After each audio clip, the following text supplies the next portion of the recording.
I've been in depression mode lately. I don't think that these niggas ever could break me. Somebody tell my phone, boy, you know your bitch a thought. Round with the chopper, almost not a nigga out his side. Nigga, I ain't tryna rap beef. I ain't Tupac, hit her from the back. I just knocked out her two-stop. Walked inside the club, I got 30, make these bitch club. Money make your bitch a slave. I might hit her with a whip November 2nd. I smoke Babylon with my roster too. This chopper knew the bitch is dirt. Thought the dirt, slut the dirty bitch too. I pipe by the bitch, shoot it, chopper, hit a nigga rule. Hit the bitch from the back and give it back my only rule. I live freshes in the bin, palace, nothing inside the tube. Nigga, what the fuck I do you crew? Move too damn smooth, bitch. I don't give a fuck about you or your damn mama. I woke up early trying to set it on that ragorama. You say you gon' kill bitch, nigga, put it on your mama. Hit a nigga with a long one, I'm just like Osama. I could back the daughter and the sister and the mama. I could shit nail bad like any bitch. Chopper hit a nigga and his shit and make her take a shit.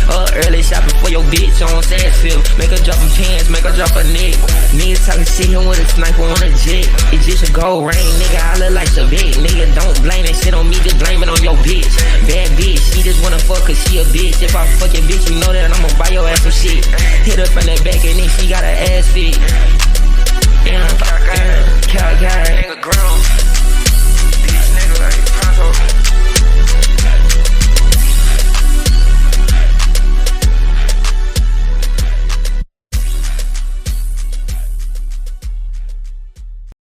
Often, sometimes people think of it as the stoner stereotype. The founders of California are the ones who started bringing it here, and they were using it habitually. This whole reefer madness kind of thing really happened in the 60s and 70s.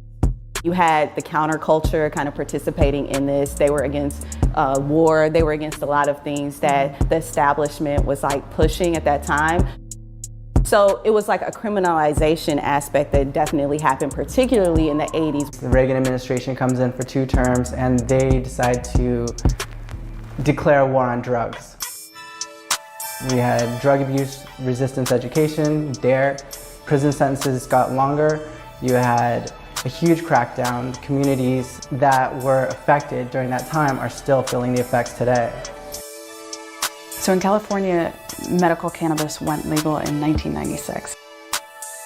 You had a lot of people that were still operating in the dark. And when I say in the dark, they were coming from the black market into a somewhat quasi-gray market. And there was still a lot of danger.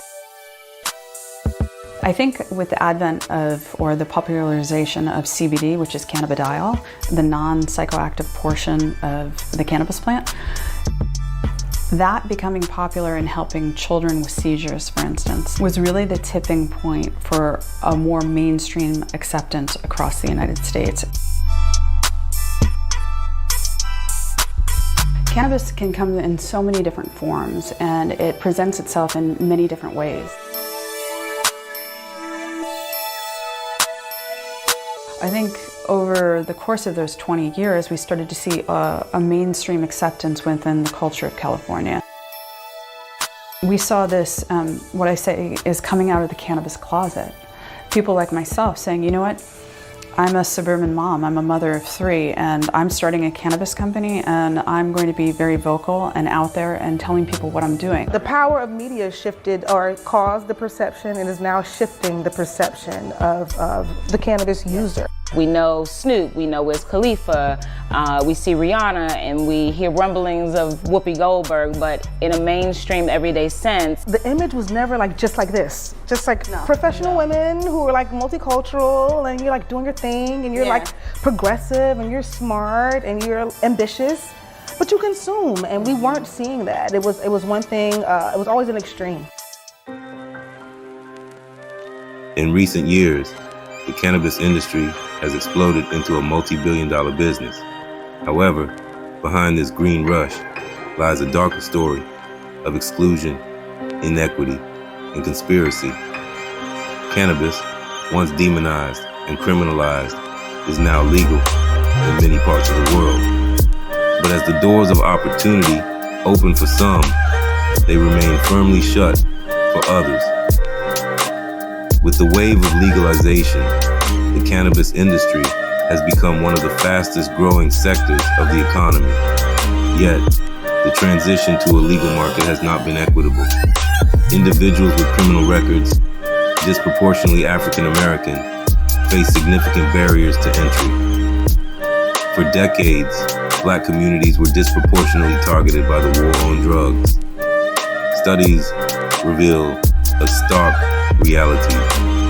African Americans are arrested for cannabis offenses at rates far higher than their white counterparts, despite similar usage rates.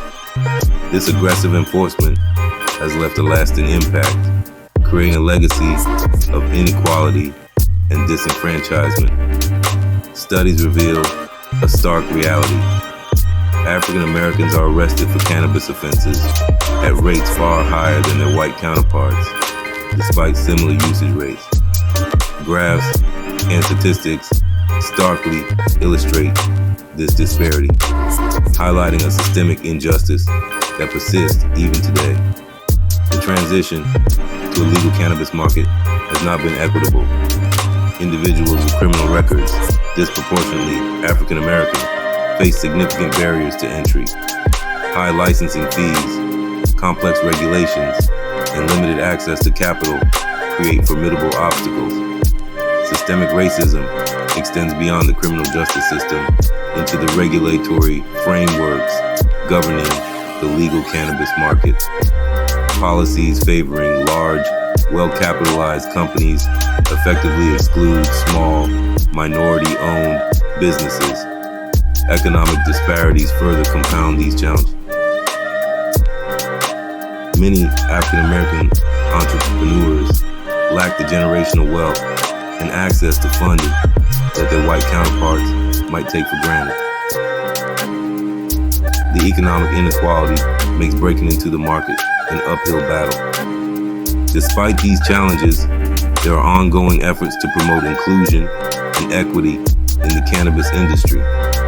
Advocacy groups and policymakers are working tirelessly to create more equitable cannabis policies. Social equity programs aim to reduce barriers and provide support for those most affected by prohibition. There are stories of triumph that offer hope. There are many garden warriors who overcome numerous barriers to establish a successful cannabis business. The legalization of cannabis presents an opportunity to rectify past injustices.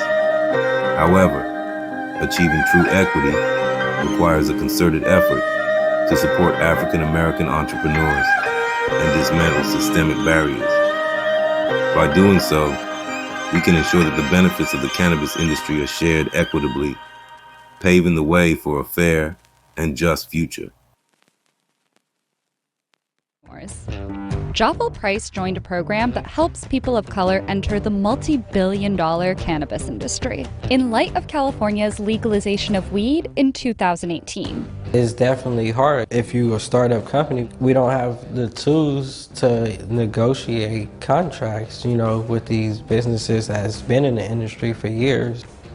Historically, people of color have lost big in the war on drugs. Black people are arrested nearly 4 times more than their white counterparts for any weed offense in California, even though both groups use it at near equivalent rates.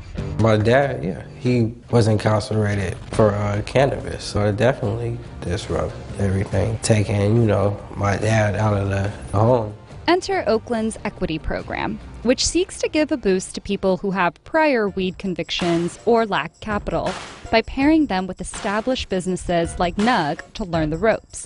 These equity groups working for our company and learning our grow process, learning some of our intellectual property, so when they go to run their own business, they could utilize everything they've learned to ensure that they'll run a successful, sustainable business in the future. But learning how to run a business is only half the battle. You need money. And not a lot of cannabis businesses are willing to front money to help equity applicants beyond giving them 1,000 feet of green space, the minimum requirement. Nug, however, sees things differently. The overarching goals of trying to combat social injustice or help people who have been in, unfair situations for decades. To us, if the end goal is to fix those problems, it's worth the cost of doing business. Advocates say more needs to be worked out to make these programs successful. LaWanda Knox owns a cannabis consulting firm that's helping Oakland provide assistance to equity applicants. If you have no money in the bank, which is what I see a lot of equity applicants, they're starting up, they're really trying to make this equity program work for them, and they have no capital. You know, who's going to pay the security deposit? And how am I going to get my starting inventory? All of these questions and concerns and things that equity applicants need, that's where some of the challenges and nuances come. Sacramento, San Francisco, and Los Angeles are all rolling out their equity programs. Oakland is already ahead of the game, where Joffel has started his own cannabis business called 9 Mile Tribe and vows to help others with what he's learned through the program. The goal for 9 Mile Tribe is to duplicate what Nug is doing, and it's up to us to help out, you know, the community as well. And I don't want to argue with your bitch ass, nigga. Hey, bitch, you do all them interviews. Hey, come on, grade digger mountain and talk to me, nigga. Bitch, if you can't do that, man, hey, you bitch made, nigga. Shut your fucking mouth.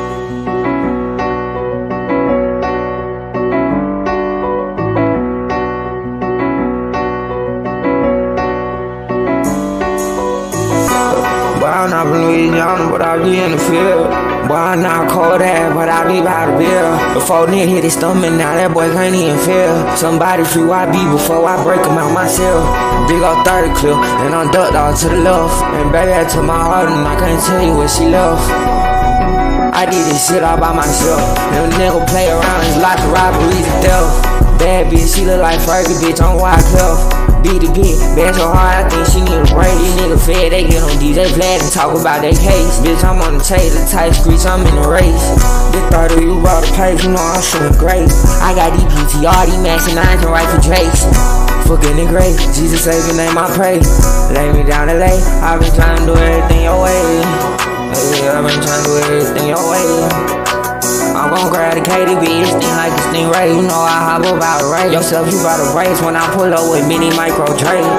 You bout to face your face, you know I ain't talking about nothing but dead face. I pull up with that top with his face and watch your head break. I got that top, you dead weight, and I keep this in the staircase. I'm fucking that big head, I just gave that bitch a headache. My niggas duckin' fit, can't pull up, make the op blunt lace.